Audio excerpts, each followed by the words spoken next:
And for more on the inauguration of Zoran Mamdani as New York Mayor, I'm joined on set by Kountz. She is the Dean of the Finance Department at INSEEC Business School and the author of Portraits of Veep, the incredible story of Kamala Harris.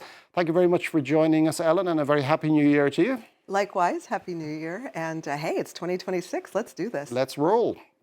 This was a very short and rather understated swearing-in ceremony for Zoran Mamdani, albeit at a fairly symbolic location. Do you think there's anything to be read into this? Not particularly. I think he was following tradition with regard to the date. And my understanding is that there's going to be a larger ceremony for the public, up to 40,000 people strong later today. And it should be Mr. Bernie Sanders, the senator from Vermont, who is also a declared socialist, even though he ran as a Democrat. And I think it's going to be very symbolic from that point of view. Now, Zoran Mamdani has big plans for New York City, and this has largely contributed to his win in November, which at one stage looked quite unlikely. But he's obviously going to face a lot of challenges, as is the case for anyone who takes office on the first day. What are those challenges likely to be? Well, he has a particular challenge because he's not backed by any major party. You know, in the States, we have our two-party system, so he's neither a Republican nor a Democrat, even though he ran as a Democrat, but he's part of a micro-party that's called the DSA, the Democratic Socialist of America. It's a group that's about 80,000 people strong for the entire United States. So he had a lot of convincing to do, but clearly during his campaign, he was effective at defying the billionaire class. A group of about 20 billionaires got together to, destroy his campaign, and that truly backfired. It actually brought more turnout than ever to getting people to the polls. Now, as you say, Mamdani is a self-styled democratic socialist. Socialism is something that was once a common feature of American politics, but it has pretty much died away over the last century, having been tarred with the same brush as communism. And indeed, Republicans, including Donald Trump, and even a few Democrats have played on fears of New York being turned over supposedly to Marxism. Now, clearly, New York voters were not concerned, but is this reflective of political shifts in the United States? Well, I think it's a reflection of the polarization of politics in the United States. If we could, consider Donald Trump extreme in many ways, perhaps this is also in some ways an extreme response. With regard to electors in New York City, there are about 8.5 million people in New York City. 5 million are registered voters, and it was considered an incredible turnout that 2 million people voted. That's less than half of eligible voters. So people still have a hard time, fulfilling their civic duty of actually voting.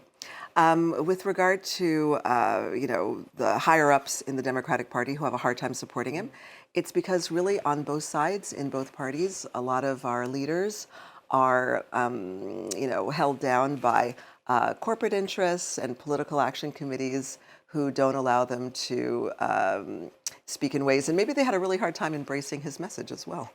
Now, Mamdani beat the former Democratic governor of New York, Andrew Cuomo, in both the Democratic primary and also in the election where Cuomo ran as an independent. Yes. The party's top brass, as you mentioned, were not very keen to give their endorsement to Mamdani. But is there a strong pushback against left-wing ideas at the national level? Oh, I think that it's very hard to know what's true and not true in the age of Trump. I think a lot of information gets garbled and misunderstood, and it's really difficult to know what voters are really thinking. But, he ran on a clear platform, which was three things: fast and free buses, childcare, and freeze on rent increases. One of the things that Mamdani will say, as well as his team, is these are actually things that are on the books. He doesn't feel that they're necessarily very innovative. It's just that they're not enforced. So his team has decided that they're going to enforce what's on the books. Okay, and the New York mayor's election, it was one of a number of big Democratic successes in nationwide elections across the country this autumn, and Democratic candidates outperformed Kamala Harris's presidential election result by an average of 13%. So clearly New York is not America, and Zoran Mamdani himself cannot run for president anyway, as he's born abroad. But is there perhaps something to be said that the party's core voters maybe want a party that is more combative than against Donald Trump than congressional leaders have been to date? I believe that the two-party system is breaking down in terms of Republican-Democrat or left-right and going much more toward a system of who believes in democracy and who doesn't. You know, earlier you mentioned the fact that he's going to be the first Asian American mayor of New York City, which is true. But there have been over a half a dozen immigrants in recent times who have also been the mayor of New York City, but they were of either German or Polish or Irish descent. So he's not the first immigrant mayor. Just like, for example, in California, Arnold Schwarzenegger was a very well-performing governor, but he can't be president either. But in these recent days, there were actually 8 major cities that are now led by Asian American mayors. So it's not just a New York City phenomena, it's also in places like San Antonio, Texas, or Boston, Massachusetts, or even Chesterfield, California. Now, Donald Trump, who is a native New Yorker, albeit not very well loved in his native city, he's gone from railing against Mamdani as, a Marxist to being quite warm after meeting him in the Oval Office in November. Is there a chance Trump might swing again and treat Mamdani like he has been treating Democratic mayors of other major U.S. cities? I would have no trust in Donald Trump's behavior in general, because I believe that he has cognitive issues, and I'm not sure that he's really following his own plot. But just because Zoran Mamdani was in the Oval Office doesn't mean that that warmth was reciprocal. Quite clearly, Donald Trump has specifically threatened to deport Mayor Mamdani, as well as his young wife, who they're going to be celebrating their first wedding anniversary in February. That's pretty incredible for Rama Douaji, who's going to be the first lady of New York City.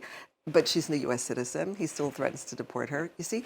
So I don't know. I think Donald Trump was just quite smitten with this new personality on the scene, but I'm not confident that New York City itself is going to be safe. And Mr. Mamdani must negotiate with the federal government, because one of the difficulties of being a mayor in the United States is you have, local rules and elections, but you also have the state, and then you have the federal. So something as simple as a bridge could be impacted by those 3 things. Thank you very much for that, Thank Elaine you. Kountz.